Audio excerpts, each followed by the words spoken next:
Nah, makanya ini tugas tim 9 berat sih bagi saya. Oleh karena itu, sebenarnya kalau menunggu tim 9 saya juga ragu gitu ya. Harusnya memang KPK menuntaskan ini dengan, hal-hal yang lain. Bahkan kalau mau lebih jauh Mas, presiden bisa membentuk tim khusus yang dipimpin orang yang betul-betul oleh publik dipercaya. Eksternal bener ya? Iya, betul-betul dipercaya.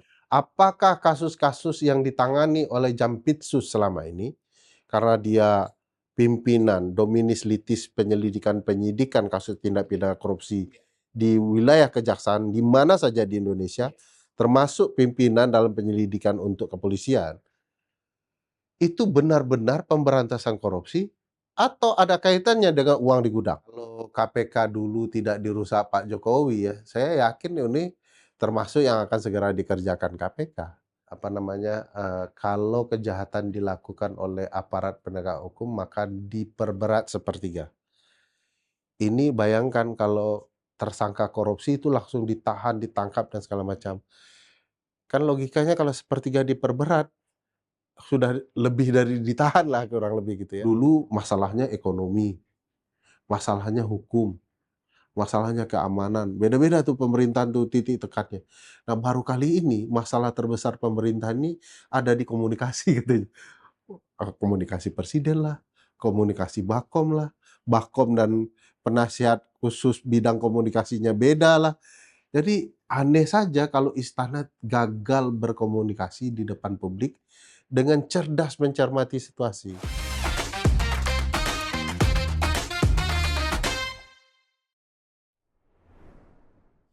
Salam Pancasila. Kawan, bertemu lagi dengan saya Winarko Ngantiwani di Ruang Dialektika. Kali ini kita akan membahas tentang kelanjutan dari rame-rame persetujuan antara polisi dengan kejaksaan. Tapi kita akan mencoba membahasnya secara luas dari kacamata hukum, tidak hanya dari aspek teknisnya, tapi hukum secara sosiologis di posisi di kenegaraan kita. Untuk itu, kita mengundang kembali ke Ruang Dialektika Mhm. salah seorang praktisi, dan hari ini praktisinya itu mempunyai dimensi lain karena beliau sedang mendevelop gagasan bahwa kita perlu membentuk sebuah kabinet bayangan namanya. Yang Shadow itu cabinet. nanti diharapkan akan mengimbangi, nanti dijelaskan beliau Iya lah. iya iya. Tapi porsi pertama ini nanti kita akan bahas banyak tentang kasusnya Febri dulu. Mmm. Salam Pancasila, Bu. Selamat Pancasila. Terima kasih sudah mau datang ke Ruang Dialektika, Bung Ferry Sama-sama Amsari. Mas Ben. Saya Kayak boleh tetap manggil Bung kan? Karena boleh. posisinya Menseskap ini nanti Dulu presidennya panggilannya Bung. ya, Masa cuman menteri. nggak Harusnya panggilan perjuangan yang memang nggak Bung harus ya. nggak harus apa posisinya feodal lagi gitu ya. Iya. Oke, Bung Ferry, terima kasih banyak. Kita ngomong tentang posisinya hari ini kasusnya Febri itu seperti apa? Apakah sudah selesai dengan salaman di hari koperasi itu, atau kemarin katanya sudah ada tersangka baru yang mengakui semuanya Don Rito, sehingga kemudian posisinya Febri sendiri nggak jelas. Posisinya seperti apa di kacamata Bung Ferry? Ya ini kasus yang sebenarnya tidak rumit. Jadi dengan berkelindannya berbagai isu ya, eee, tersangka, tidak jadi tersangka, keluar sprindik baru, 3 buah tersangka lagi. Itu tidak membingungkan, ini tidak kompleks. Ini hanya memperlihatkan bahwa kasus ini penuh dengan permainan. Mhm.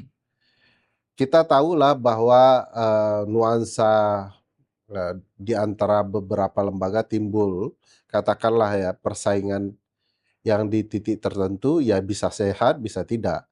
Sehatnya mereka akan saling mengoreksi.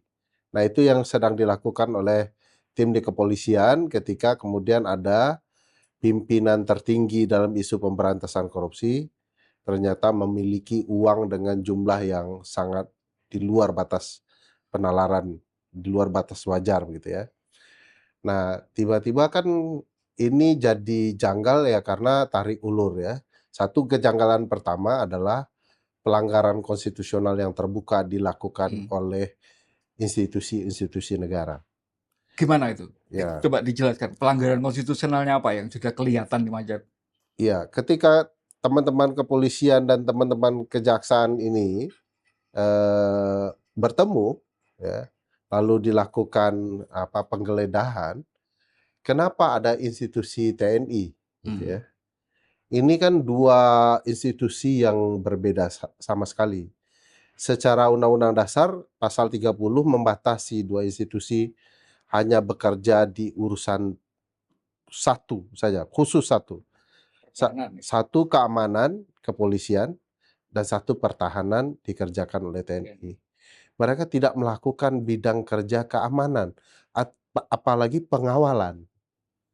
Nah, di sini ada kejanggalan apa sebabnya teman-teman TNI mengawal yang jaksa gitu ya. Perpres 66 itu bukan menjadi dasar. Operasi militer selain perang dan segala macamnya itu Yang ya. pengawalan jaksa itu. Ya, sekarang kan timbul pertanyaan apakah itu sah tidak dengan peraturan yang ada di bawahnya. Sekarang juga TNI Polisi ngurus pajak dan lain-lain ya. Itu semua kalau berhadapan dengan konstitusi kan nggak sah semua tuh. Hmm. Jadi saya ambil hukum tertingginya. Oke. Hukum tertinggi kan tidak bisa ditabrakkan dengan yang lebih Dari rendah, bawah. pasti berbeda. Nah, ini ada pelanggaran. Tentu ini sebuah kejanggalan. Kenapa kan pertanyaannya? Dan kita baru ketahui kalau ditelusuri ini kasus yang berkaitan dengan Asabri lah, nikel lah, begitu ya, PKH lah. PKH lah dan segala macam, yang relasi dengan militernya sangat kuat, gitu ya. Nah, apakah kemudian ada backing-membacking ini jadi tanda tanya semua dengan kita. Belum lagi kalau kemudian ditarik-tarik ke perbincangan di sudut-sudut istana ya, bahwa ini ada upaya saling sandera, ada yang mau diganti, ada yang begitu dan segala macam. Itu semua harus kita abaikan karena sekarang ada bukti di depan mata kita semua, ada uang ratusan miliar dalam bentuk dolar rupiah ya, dalam mata, serta ada emas batangan yang juga takjub. Nah, ini emas batangan nih sebelum sampai ke sana menarik juga, tiba-tiba teman-teman kepolisian kan mengumumkan kerjasama dengan FBI untuk Cek membuktikan keaslian. keasliannya. Saya mengerti itu tidak sekedar mengecek keaslian biasa, karena logika kita mengatakan ngapain juga seorang Jampitsus menyimpan batangan emas 74 kilogram yang palsu, untuk apa? Tentu ini ada lain hal yang muncul ya, apakah mungkin emas itu hendak dinyatakan palsu sehingga polisi buru-buru menyatakan keasliannya kan gitu. Kemarin diramaikan dengan munculnya pengacara yang kemudian membuat pernyataan yang kontroversial. Saya tidak mengomentari posisinya dia sebagai pengacara dan sebagainya, tapi ada pernyataan yang menurut saya itu sangat telling kaitannya dengan bagaimana kasus ini. Dia mengatakan bahwa Febri itu kesayangannya Presiden karena menjadi semacam Pimpinan Satgas PKH. kacauan lah untuk kemudian jagoannya dia untuk menyelesaikan banyak hal yang kaitannya dengan PKH. Dan itu kemudian membawa banyak sekali pemasukan bagi negara. gitu. Ya, saya nggak tahu statusnya barang sitaan itu apa gitu ya. Tapi minimal dipamerkan kan gitu kan. Nah, ini kan kayak semacam mengegongi dari berbagai macam asumsi sebelumnya bahwa memang Febri itu sebelumnya sudah digadang-gadang menjadi penggantinya Jaksa Agung. Dan ini menjadi kayak semacam narasi besarnya bahwa kenapa dia dihajar saat itu adalah karena untuk menjegal dia menjadi posisi Jaksa Agung. Kacamatanya Bung Ferry gimana? Ya, bisa saja pendekatan politik itu benar adanya ya, sebagai sampiran dari isu utama. Tapi kita jangan lupa isu utama bahwa orang yang akan memimpin Kejaksaan Agung ke depan punya masalah, punya penyakit. Jadi kalau terbongkar hari ini harusnya kita bersyukur. Besok kalau jadi Jaksa Agung nggak tersentuh itu ya. Kedua, bahwa orang ini disayang presiden, apa hubungannya? Kan presiden juga sayang dengan kepala BGN katanya. Presiden sendiri pidato ini saya sayang, tapi saya harus lakukan. Nah, ini juga harus begitu. Yang kita lihat presiden hanya ingin menimbulkan kesan bahwa orang yang terbaik di institusinya adalah orang yang bisa merampas kembali banyak uang untuk kepentingan negara yang sedang butuh uang sebenarnya. Maka pamer-pamer uang triliunan di belakang presiden itu kan terjadi luar biasa ya. Dari 311 triliun kan pernah itu ya. Nah, bagi saya itu malah menunjukkan ketidaksehatan. Satu, bagaimana dengan uang sebanyak itu? Apa penjelasannya? Apa saja kasus yang ditangani? Siapa pelakunya? Apakah uang yang dipamerkan presiden itu sebagiannya ada di gudang itu, di brankas itu atau enggak kan? Kan orang wajib bertanya-tanya. Sekarang pertanyaan yang timbul adalah Mas Win,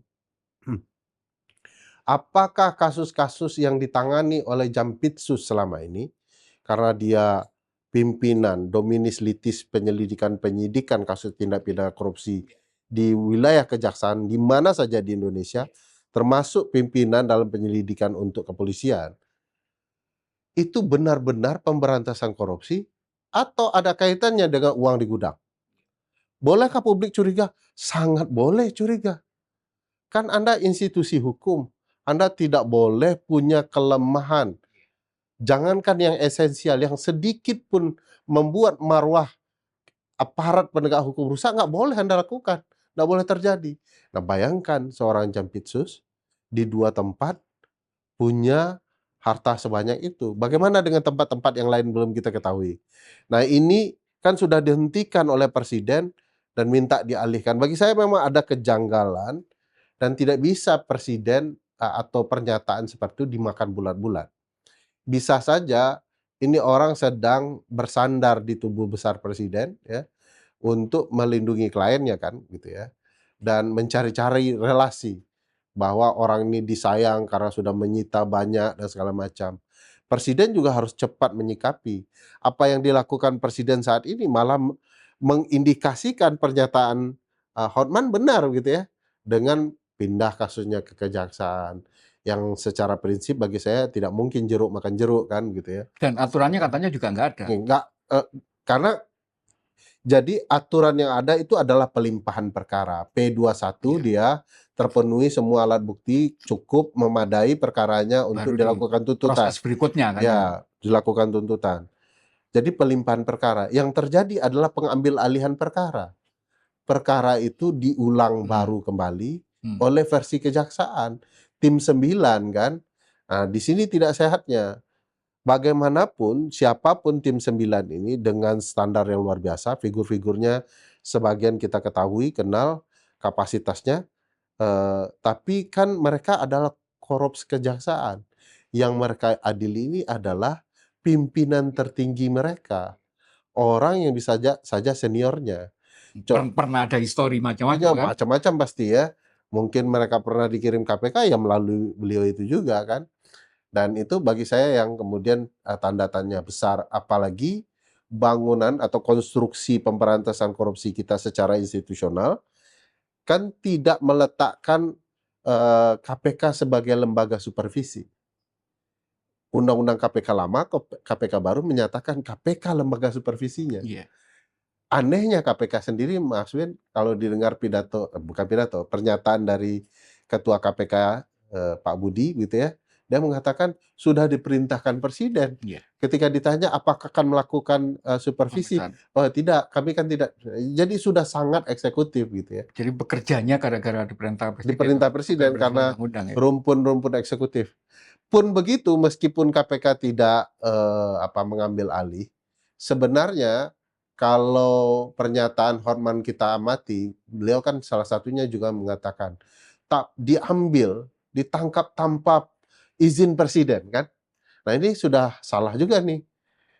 Proses penegakan hukum tidak boleh diintervensi presiden, apalagi ini melibatkan kejahatan luar biasa. Dan bagi saya bukan izin sebenarnya, harusnya pelaporan bahwa orang ini sudah ditangkap, sudah ditemukan ya nggak apa-apa. Tapi kalau Hotman kan seolah-olah mau membangun ya rasa kekesalan presiden ya kepada institusi tertentu karena tidak minta izin gitu ya. Padahal harusnya memang nggak ada. Gitu. Nggak boleh, kan independen untuk penegakan hukum meskipun mereka berada di bawah presiden. Ke arah ke belakang sedikit menjelaskan tentang tadi sudah disinggung oleh Bung Ferry bahwa Jampitsus ini selama ini menangani berbagai macam kasus. Apakah mungkin kemudian orang-orang yang dulu kemudian pernah ditangani kasusnya ini karena kasus temuan ini itu kan mengasumsikan bahwa ada proses-proses yang tidak benar dalam proses penyidikan. Apakah mungkin mereka kemudian bisa menggugat lah katakan.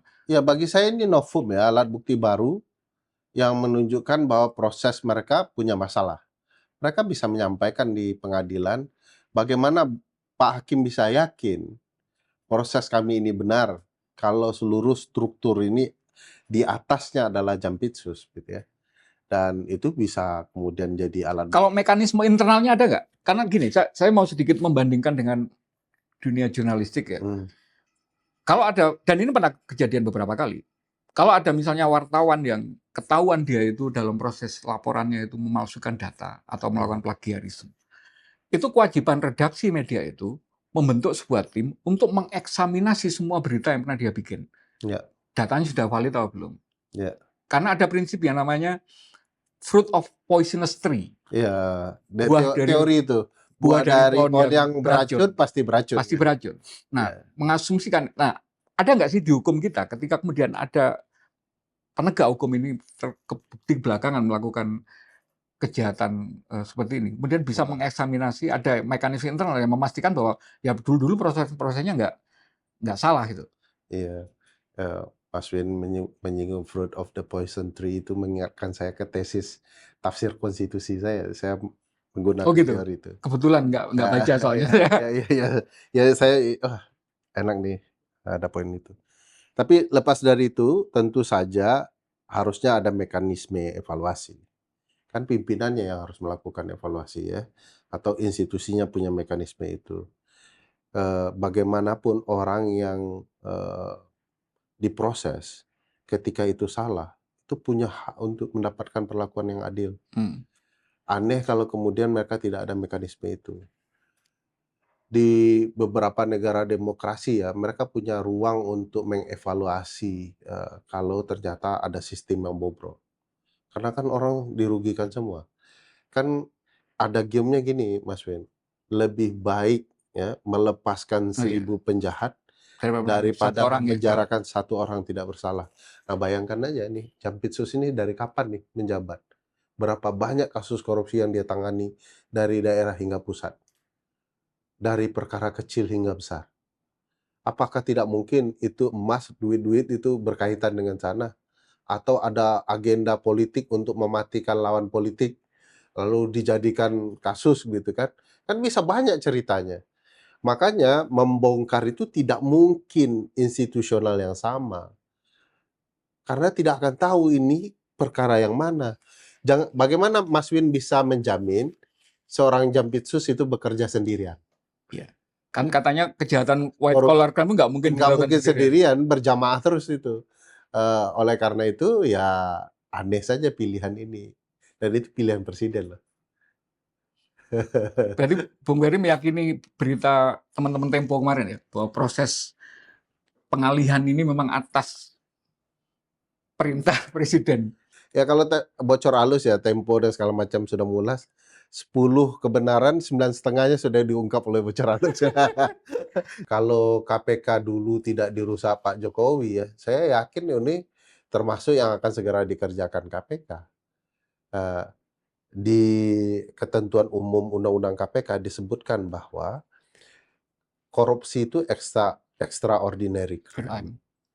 Kenapa? Karena kerusakan korupsi itu sudah meruyak, sudah masuk sampai ke kepolisian dan kejaksaan dan peradilan. Oleh karena itu dibentuklah institusi khusus untuk membenahi. Nah, hanya penyakit kita itu, KPK kita ini di beberapa waktu lalu sebelum dirusak Pak Jokowi, itu jadi percontohan di Malaysia, Australia, dan banyak negara tuh soal KPK kita. Nah, ini pintarnya Australia. Mereka kan sekarang bentuk KPK federal yang mereka belajar dari kita. Apa tugas kewenangannya? Tugas kewenangannya nggak banyak, Mas Win. Fokus ke aparat penegak hukum. Jadi kalau sapuhnya ya. ya, kalau korupsinya polisi, jaksa, hakim, mereka yang ambil semua. Termasuk auditor-auditor itu ya.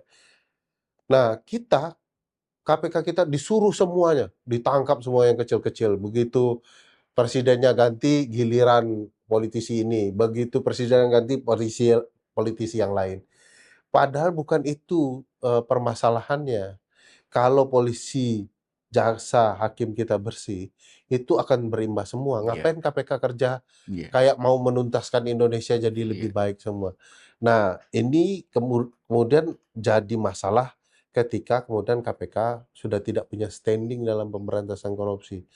Dipilih 3 kali oleh Jokowi, ngalor ngidul memberantas korupsi, tidak berani menangani kasus-kasus seperti ini, ya sudahlah. Enggak, ini awam juga masih, dan saya sendiri juga masih banyak pertanyaan terkait dengan bagaimana sih cara membuat KPK itu bisa menjadi super body di atasnya, beyond dari kepolisian atau kejaksaan, ketika komponen Masih masih berisi orang-orang dari utusan dari kejaksaan sama kepolisian. Gimana caranya? Ya, sebenarnya dari awal ada rancang bangun ke KPK itu bahkan model pegawainya beda, model polisinya beda, model jaksanya beda gitu ya.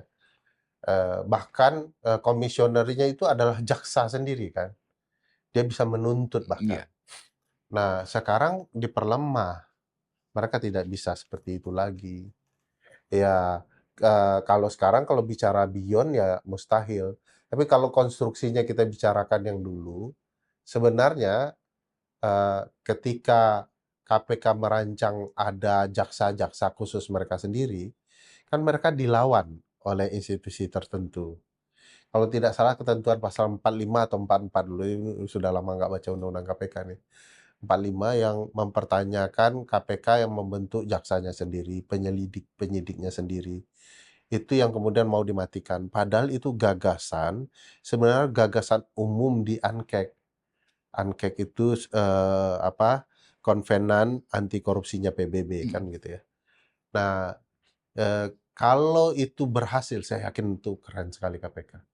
Bahkan dulu, Mas Win kalau ingat konsep kepegawaian KPK, kami bicarakan itu harus jadi konsep pegawai seluruh Indonesia. institusi negara. Supaya pegawai itu Iya, tidak sekedar jadi bawahan, tapi juga bekerja sepenuh hati iya, untuk memperbaiki iya. institusi.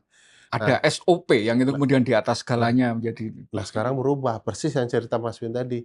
Ya gimana bisa baik, yang mau diperbaiki itu masuk kepada KPK. Coba bayangkan, tadi kan ceritanya polisi, jaksa, korup di Undang-Undang Ketentuan Umum tuh. Nah sekarang mereka masuk ke lembaga yang bersih ini. Bukan tidak bisa, karena bisa saja memang ada figur-figur di sana yang terbaik, tapi kan nggak menyeluruh. Nah sekarang hampir seluruh pejabat di KPK itu kalau nggak polisi ya jaksa. dan gimana mereka memeriksa institusinya sendiri kan gitu. Coba tanya Pak Budi berani nggak memerintahkan meriksa Pak Listio gitu. Oke, kelembagaannya sudah lemah. Masih ke isunya Tempo itu, Hmm. kaitannya sama rapat itu, karena Rapat aneh itu ya. Tapi dari bocor halus diketahui ada rapat sama Pak SS-nya, ada rapat tanpa Pak SS-nya. Makanya salam komandonya nggak ada Pak SS-nya kan. yang saya paling menggelisahkan dari berita itu adalah kenapa berita itu bisa muncul. Ini kan pertemuan dalam tanda petik gitu ya, sebuah pertemuan yang Internal istana ya. internal istana, yang harusnya ada protokoler yang sudah memastikan bahwa pertemuan seperti ini tidak akan Mhm. bocor kemana-mana. Karena ini nyambung dengan ada berita yang kemungkinan tidak terlalu terekspos, itu sekitar 3 minggu yang lalu sebelum Perdana Mhm. Menteri India datang, Ya. itu ada berita istana itu katanya disusupi agen rahasia, Oh, oh. gadungan gitu ya. CIA gadungan CIA gadungan gitu. India. Iya iya iya. Bayangkan ketika kemudian lembaga negara lain kemudian pingin informasi, ketika rapat sedemikian Tempo bisa membeber sedemikian, dan itu baru 3 hari yang lalu loh, Bung. Iya Dan itu dikonfirmasi ke 6 narasumber, semuanya clear, iya apa, iya. itu memang ada itu loh, bukan Mmm. bukan hoax. Di kacamatanya Udaweri untuk memahami lembaga negara kita tidak bisa menjaga kerahasiaan kayak gini gimana? Bagaimanapun ada, apa ya, bukan irah-irah, ada istilah bahwa di istana itu tidak ada dinding yang tanpa telinga, semua ada telinganya. Di dalam perspektif penyelenggaraan negara, dan terutama istana kepresidenan ya, keterbukaan adalah kunci. Tidak semua disampaikan, tapi orang harus tahu sedang apa negara. Karena bagaimanapun orang tahu, daripada informasinya datang dari orang yang salah, tidak lengkap, maka istana lebih dulu tuh. Jadi kalau ada rapat-rapat, khusus, kontroversial berlangsung, biasanya ada jubir istana tuh, ngasih tahu gambaran. Ini ada pertemuan, presiden akan melakukan Iya. perbaikan, memerintahkan dengan arahan. Nah ini Biar kan ekspektasinya ke mana-mana iya dulu ya. iya. Ini istana kan selalu mencoba menyembunyikan, tapi padahal orang semua sudah tahu gitu ya. Dari itulah, yang perlu diperbaiki di cara kerja istana. Jangan kalau mahasiswa UI aja istana bukan main cerewetnya, sampai pakai daster kuning ke mana-mana kan. Tapi kalau untuk urusan yang seperti ini tidak terlihat kapasitas istana berkomunikasinya. Makanya orang selalu bertanya, ini teman saya Hensat, kayak Hensat sudah pernah ke sini juga ya. Ya Eee, beberapa kali Bung dia dia Hensat. dia bilang, "Bro, ini satu-satunya pemerintahan berbeda dengan pemerintahan sebelumnya." Kenapa itu, Mas? Dulu masalahnya ekonomi, masalahnya hukum, masalahnya keamanan, beda-beda tuh pemerintahan tuh titik tekatnya. Nah, baru kali ini masalah terbesar pemerintahan ini ada di komunikasi katanya. Komunikasi presiden lah, komunikasi Bakom lah, Bakom dan penasihat khusus bidang komunikasinya beda lah. Jadi aneh saja kalau istana gagal berkomunikasi di depan publik dengan cerdas mencermati situasi. Makin sensitif isu kan, Mas, kan makin tahu orang, semua nempel telinganya di istana tuh. Oleh karena itu, supaya arus informasinya bisa dijaga, istana kemudian, makanya jubirnya harus benar tuh. Karena sisi lain dari itu adalah kelemahan pengamanan. Mhm, Berarti kan ada yang terlibat di proses itu, mhm. yang kemudian merasa tidak puas dengan Ya pasti. jalannya proses, sehingga kemudian dia berani membocorkan keluar. Karena kemudian kalau dia apa yang membocorkan ini include sepenuhnya, ini kan nggak mungkin dia memberi Iya, keterangan. Nah it ini kan kayak semacam membuka juga bahwa di lingkaran terkecilnya presiden itu juga ada friksi yang kemudian itu tidak bisa dikonten oleh presiden hingga sampai keluar. jadi presiden itu, harusnya, membangun, rasa ya waspada, tidak semua orang akan betul-betul orang-orang dia ya. Apalagi kabinetnya dibangun setengahnya kabinet Jokowi misalnya, apalagi partai ini koalisinya mendadak gitu ya. Tentu akan ada cara berpikir yang berbeda di antara orang-orang ini. Yang pasti, Atau kepentingan. iya pasti, pasti itu akan terbawa ke luar. Mau dengan cara yang, baik-baik atau tidak ya, cara gosip ataupun cara betul-betulan gitu ya. Nah di titik itu yang menurut saya kegagalan istana ya. Kalau tidak bisa di sektor keamanan dipastikan, ya sektor lain lah, mengakali agar apapun yang disampaikan orang luar bisa, Hmm. benar gitu ya, sudah dikawal oleh presiden. Ya kalau istana mau disadap, mau diberikan itu ya sudah macam-macam. Jadi contoh Mas Win, bisa agen palsu bertemu presiden kita, coba bayangkan tuh nggak logis betul tuh. Background check-nya gimana? Kalau itu saya sudah berhentikan banyak orang tuh di sekitaran istana dan pejabat-pejabat tertentu intelijen. Febri sudah ditetapkan tersangka. Ada analisis menarik dari Prof. Mahfud yang Mhm. kemudian mengkhawatirkan dengan penyerahan ini, bukan pelimpahan ya, penyerahan ke kejaksaan. Ada potensi untuk dideponering. Mau dijelaskan dulu, maksudnya dideponering itu gimana? Ya Biar audiens kita paham. ya itu salah satu konsep penghapusan perkara ya. Tapi bagi saya itu gila-gilaan kalau Zeponering dilakukan ya. Karena, Bukan, eee, tolong jelaskan dulu ke publik, deponering itu maksudnya kayak gimana sih itu? ya jadi, ini semacam penghapusan perkara, konstruksinya Belanda makanya bahasa Belanda Zeponering ya, dihapuskan, dihilangkan gitu Oleh kejaksaan. oleh kejaksaan ataupun oleh negara ya atas perintah presiden dilakukan oleh kejaksaan. Tapi, bagi saya kan ini kan pernah terjadi juga ya beberapa peristiwa ya Zeponering karena pertimbangan tertentu. Tapi di konteks kasus ini, kalau itu terjadi menurut saya hukum sudah tidak ditegakkan secara logika lagi. Barangnya sudah kelihatan, harusnya kan penghukumannya sepertiga, maksudnya logikanya, eee, apa namanya, kalau kejahatan dilakukan oleh aparat penegak hukum maka diperberat sepertiga. Ini bayangkan kalau tersangka korupsi itu langsung ditahan, ditangkap dan segala macam. Kan logikanya kalau sepertiga diperberat, sudah lebih dari ditahan lah kurang lebih gitu ya. Nah kalau ada alasan, penghapusan perkara dan lain-lain, menurut saya ya nggak sehat. Kira-kira bukan follow up-nya, ujungnya nanti nasibnya Febri ini gimana? Sampai hari ini tuh pun Nggak jelas. kerinduan masyarakat untuk dia pakai rompi pink gitu kan, kemudian itu sama sekali hilang gitu. Sampai isu ada dia yang umroh macam-macam gitu kan. Ya, saya bukan peramal ya Mas Win. Kalau ini saya minta Anda jadi penujung. Saya memperkirakan dari langkah-langkah hari ini akan ada upaya menutupi perkara ini secara tuntas. Minimal apa yang terpampang di publik hari ini saja yang akan diungkap.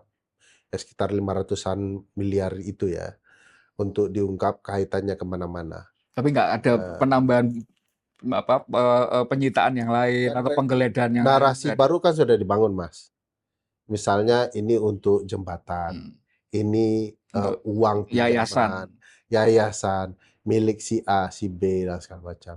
Nah ini kan narasi yang seperti ini kan mendahului bahkan dari apa yang kemudian hendak disampaikan oleh pihak berwenang. Nah makanya ini tugas tim 9 berat sih bagi saya. Oleh karena itu sebenarnya kalau menunggu tim 9 saya juga ragu gitu ya. Harusnya memang KPK menuntaskan ini dengan hal-hal yang lain. Bahkan kalau mau lebih jauh Mas, Presiden bisa membentuk tim khusus yang dipimpin orang yang betul-betul oleh publik dipercaya. Eksternal bener ya? Iya, betul-betul dipercaya. Ada Tapi presidennya nggak itu?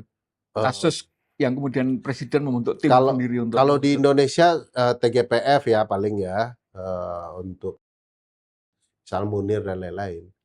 Nah, kita bisa mencontoh itu juga. Di berbagai negara sistem presidensial, presiden bahkan melakukan pembentukan tim khusus untuk membongkar kasus-kasus khusus ya. Nah, special prosecutor itu kan. Ya. Jadi kalau mau sih cari figur yang paling dianggap publik dipercaya, paling tidak kompromis. Bung Ferry misalnya. Aduh, ya lawan jaksa aja udah gemetar. Ya, harus orangnya betul-betul bagi saya ini betul-betul kuat lah dalam memimpin, nggak mudah itu. Komisioner KPK kan kita punya banyak dulu ya. Banyak tuh yang jago-jago ya, tinggal dilantik itu ada beberapa nama yang dianggap seolah-olah tidak menonjol, tapi dialah otak KPK misalnya. Itu bagus juga itu ada yang berani bisa. Dan bagi saya itu tinggal pilihan presiden. Tapi presiden memilih ke arah berbeda. Karena pertanyaan berikutnya buat publik, bukan buat publik, buat pemerintah untuk kemudian memulihkan kepercayaan publik. Ini gimana? Ketika kita sudah dipameri bahwa ketika hukum itu mengenai kekuasaan, ya nggak mungkin bisa jalan gitu. Gimana cara memulihkan keyakinan publik terhadap mekanisme hukum itu? Sebelum bagaimana ya, tapi saya mau komentari soal rasa kepercayaan publik. Nah, kepercayaan publik itu kan abstrak betul ya. Tapi di ruang ilmiah dia bisa diukur. Ada lembaga survei dan lain-lain gitu ya. Nah, dalam penegakan hukum, publik itu selalu berupaya meng-compare sesuatu dengan pengalaman dia. Oh, kalau saya dulu di kasus ini udah habis nih. Nah, bisnis saya cuma sekecil ini langsung digeledah dan lain-lain. Nah, bagaimana bisa memastikan rasa kepercayaan ini tinggi kalau tanpa ada bukti? Makanya apa yang kita bicarakan sebagian di awal dan di tengah tadi, sebenarnya sudah bicara mencarikan jalan kepada presiden untuk meningkatkan rasa kepercayaan publik terhadap proses penegakan hukum. Bentuk tim, orang yang khusus, itu sudah membangun kepercayaan yang publik. dia tidak akan berhenti di penghalang apapun gitu apapun ya. Dia diberikan kewenangan ya. Baik nanti dia dibuat tim yang melibatkan kepolisian khusus dan segala macam untuk menangkap siapa saja yang paling termasuk meskipun ketika nanti arahnya membongkar praktek SPPG yang dibuat Polri gitu nggak ada masalah gitu. Jangankan itu PKH dan yang lain pun bisa dibongkar ya gitu ya. Kalau itu bagian dari keterlibatan itu. Nah, jadi kepercayaan publik bisa dikembalikan dengan contoh. Tidak dengan pidato loh, Mas. Ya. Jadi harus ada upaya yang luar biasa untuk membentuk tim yang benar-benar bekerja, dipercayai Ya. secara independen gitu ya. Ya. Dan hasilnya ya itu nanti akan bisa memulihkan. Ya. Baik, terima kasih banyak. Terima kasih. Bung Heri, kita ketemu di ruang dialektika berikutnya. Salam Pancasila. Salam Pancasila. Thank you. Terima kasih.